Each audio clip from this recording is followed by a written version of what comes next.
Hello students, welcome to physics Gyan Guru YouTube channel. आज हम लोग क्लास 12 फिजिक्स में प्रकाश के व्यतिकरण का आयाम तथा तीव्रता का व्यंजक प्राप्त करेंगे। ठीक है, जो कि 5 नंबर में पूछता है।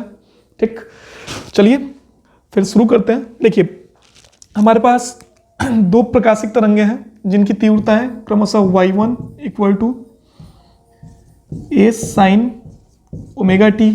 ठीक, ये पहली है। दूसरे वाले की तीव्रता कितनी है? y2 equal to b sine omega t plus five है।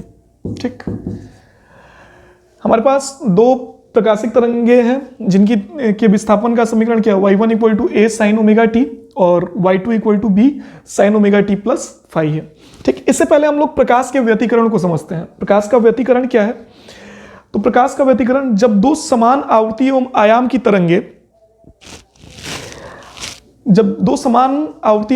तरंगे किसी निश्चित दिशा में चलती हैं, तो जब वे किसी बिंदु पर मिलती हैं तो या तो उनकी तीव्रता बढ़ती है या घटती है। ठीक, या तो तीव्रता क्या होगी? बढ़ेगी या घटेगी। अध्यारोपण के दौरान उनकी तीव्रता या तो बढ़ेगी या तो घटेगी। जब बढ़ेगी तो कौन सा व्यतिकरण होगा? संपोषी व्यतिकरण। और जब तीव्रता कम होगी, घटेगी, तो उसे विनाशी व्यतिकरण कहेंगे। यानी कि प्रकाश का व्यतिकरण दो प्रकार का होता है, एक संपोषी व्यतिकरण और एक संपोषी या संरक्षी कहते हैं उसको, और दूसरा होता है विनाशी व्यतिकरण। ठीक है ना? तो प्रकाश का व्यतिकरण थोड़ा ध्यान से समझिएगा। जब दो समान आवृत्ति एवं आयाम की तरंगे अध्यारोपण के दौरान किसी बिंदु पर मिलती हैं तो या तो तीव्रता बढ़ती है या घटती है। इसे प्रकाश का व्यतिकरण कहते हैं। ठीक, इसे प्रकाश का क्या कहते हैं? व्यतिकरण कहते हैं। व्यतिकरण दो प्रकार का होता है, एक होता है संपोषी व्यतिकरण, दूसरा होता है विनाशी व्यतिकरण। ठीक है, तो हमें प्रकाश के व्यतिकरण से क्या करना है? आयाम और तीव्रता का व्यंजक प्राप्त करना है। तो हमारे पास दो प्रकाशिक तरंगे हैं, y1 equal to a sine omega t और y2 equal to b sine omega t plus five. ठीक, तो अध्यारोपण के सिद्धांत से, चूंकि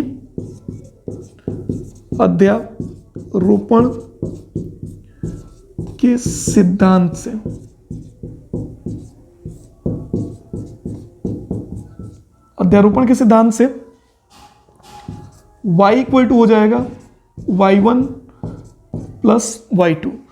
यानी कि समीकरण 1 तथा 2 से यदि हम मान रख दें तो y इक्वल टू आ जाएगा a sine omega t plus b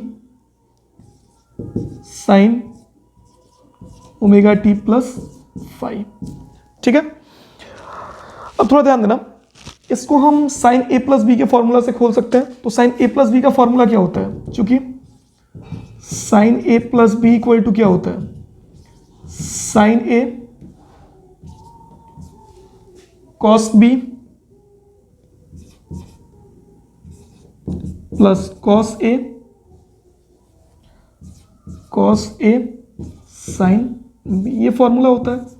इसके अकॉर्डिंग यदि हम इसको खोलें, देन y इक्वल टू हो जाएगा a sine omega t plus b को ऐसे ही रखते हैं, ये क्या हो जाएगा? साइन a, यानी कि sine omega t cos five plus cos omega t sine five. ठीक है, ये फॉर्मूला हो जाएगा। फॉर्मूले से हमने खोल दिया इसको, तो y इक्वल टू फिर हो जाएगा a sine omega t plus b से अंदर मल्टीप्लाई कर दें हम तो कितना हो जाएगा? b sine omega t cos five plus cos omega T, b यहाँ लिख देते हैं हम, b साइन फाइव। ठीक है, अब थोड़ा सा ध्यान देना, इन दोनों में क्या कॉमन है? इन दोनों में साइन ओमेगा टी कॉमन है, तो साइन ओमेगा टी हम इसमें कॉमन ले लेते हैं। तो कितना हो जाएगा? साइन ओमेगा टी, यहाँ बच जाएगा a plus B cos five plus cos omega t B sine five. ठीक, अब देखिए इसको हम इक्वेशन थर्ड ऑपरेट कर लेते हैं, इक्वेशन थर्ड। ठीक, अब हम मान लेते हैं इसको हमें आयाम निकालना है ना, आयाम पहले क्या निकालना है, आयाम। तो इसको ध्यान देना, इसको हम मान लेते हैं a plus B cos five equal to हम मान लेते हैं a कॉस थीटा। ठीक, इसको इक्वेशन 4 ऑपरेट कर लेते हैं, तथा वो जो है हमारा b साइन फाइव परिणामी आयाम है ना, इसको भी हम क्या मानते हैं, a साइन थीटा, इक्वेशन 5। ठीक, अब थोड़ा सा ध्यान देना, समीकरण 4 और 5 से जो मान है हम उसको क्या कर देते हैं, समीकरण 3 में रख देते हैं।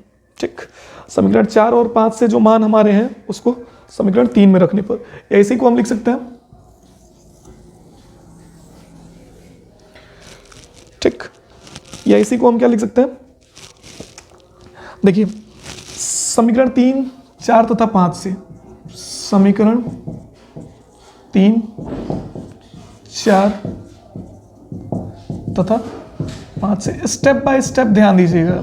ठीक ना, अब देखिए यहाँ पर a plus B cos five है, इसका वैल्यू हमारे पास कितना है, a कॉस थीटा। तो ये कितना हो जाएगा हमारा,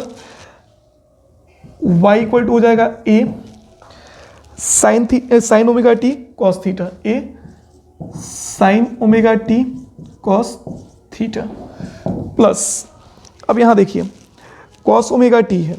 ठीक, इसको कितना लिखना है, a साइन थीटा। तो इसको हम क्या लिख सकते हैं, a cos omega t sine theta. ठीक है ना, अब इन दोनों में कॉमन क्या है, y equal to a common है, अंदर आ जाएगा sine omega t cos theta plus cos omega t sine theta. ठीक, तो इसको फिर से हम साइन ए प्लस बी के फॉर्मूले से लिख सकते हैं। तो ए इक्वल टू क्या हो जाएगा, सीधे sign omega t plus theta.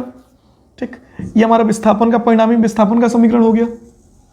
ये किसका समीकरण हो गया, परिणामी विस्थापन का। ठीक है, अब इसके बाद हमें निकालना है आयाम। तो आयाम के लिए हम क्या करेंगे, देखिए समीकरण 4 और 5 के दोनों पक्षों का वर्ग करके हम जोड़ देंगे। समीकरण 4 तथा 5 के वर्गों को जोड़ने पर,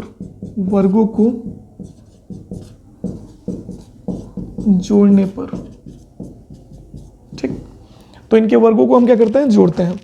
तो यदि हम इसको जोड़ें, इसको लिखें तो कितना लिख सकते हैं, a plus B cos five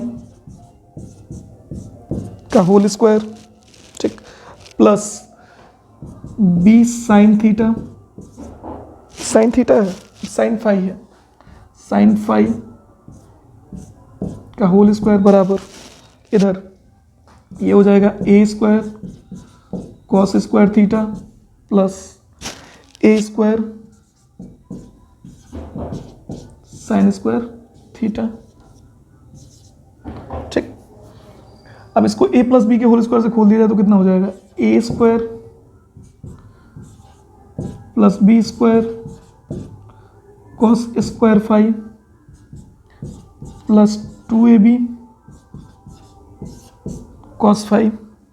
ठीक, इसको क्या लिख सकते हैं, B square sine square five बराबर, इन दोनों में ए स्क्वायर कॉमन है, ए स्क्वायर कॉमन, तो अंदर कितना बच गया, cos square theta plus sign square theta.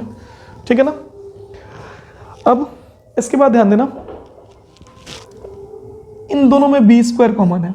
ठीक, तो ये क्या हो गया, A square B square common ले लिया हमने तो कितना, cos square phi plus sign square phi plus 2ab cos five बराबर, देखो cos square theta plus sign square theta कितना होता है 1, तो ये क्या हो गया ए स्क्वायर।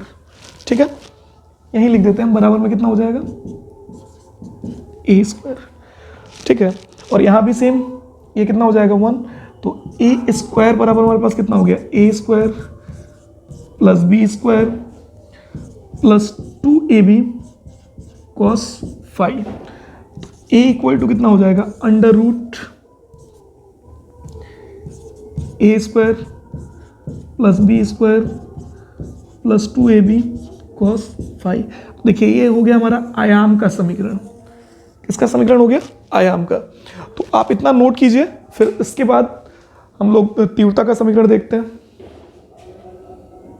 चलिए अब तीव्रता देखते हैं, प्रकाश के व्यतिकरण की तीव्रता। तो थोड़ा ध्यान दीजिएगा, चूंकि तीव्रता